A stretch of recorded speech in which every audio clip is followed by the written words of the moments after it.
The walk along the mighty Waikato River, New Zealand's longest river, from Spa Park to Huka Falls, is a fun and free activity that I'd highly recommend for anyone visiting Taupō. There's also a separate path for cyclists if that is more your thing. If you are going to be taking the walking track, allow an hour and a half each way, and also time at the end of your walk to jump in the naturally hot geothermal water here at Otameheki Stream.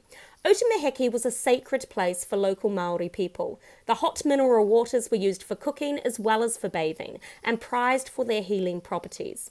Europeans and tourists have bathed here since 1869.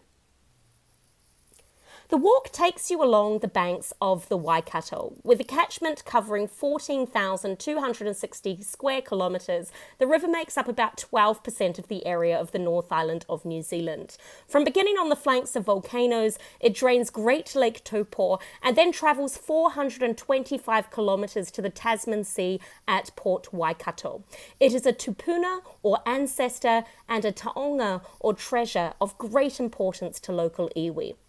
As the 20th century progressed, it developed into one of New Zealand's major electricity producing rivers. It supplies 8 hydroelectric stations and provides cooling water for 3 other stations, 2 of them geothermal and 1 thermal. The Waikato River system produces around 15% of New Zealand's power. Maori waka, or canoes, were of course the first boats on the river. Nowadays it is used predominantly for recreation, kayaks, rafts, and of course that great New Zealand invention, the jet boat. Upstream is one of the best whitewater slalom training courses in New Zealand.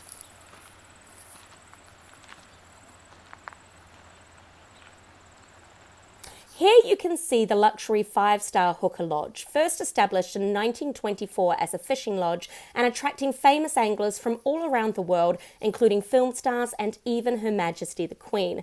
Now obviously, it's not a cheap place to stay or even to dine. So if you're looking for a more budget-friendly option, you'll find Reed's Farm, a reserve established on the riverbanks in 1935 and very popular with camping. Volcanic eruptions and human settlement have vastly altered the banks of the Waikato many times.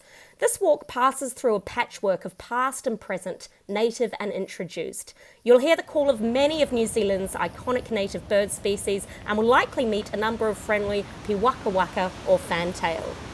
So here we are arriving now at Huka Falls.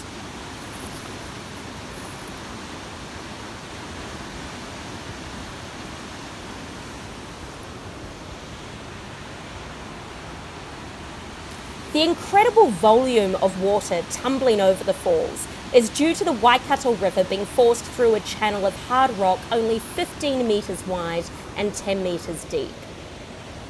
More than 220,000 litres of water plunge over the great rock face of the Huka Falls every second.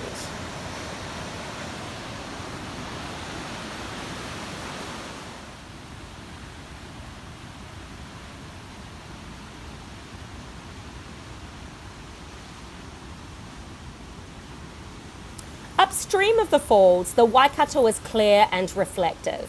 As the water plunges over the falls, it picks up masses of air bubbles, which create some of the breathtaking colours that you can see here, and give the falls their name, Huka being the Māori word for foam.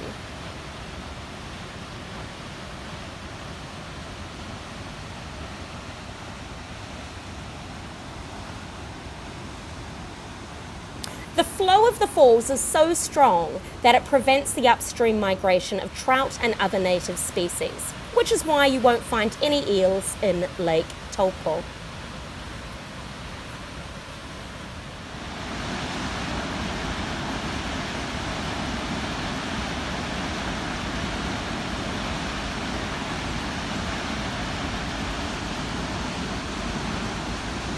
And of course, remember at the end of your walk to enjoy Otameheki.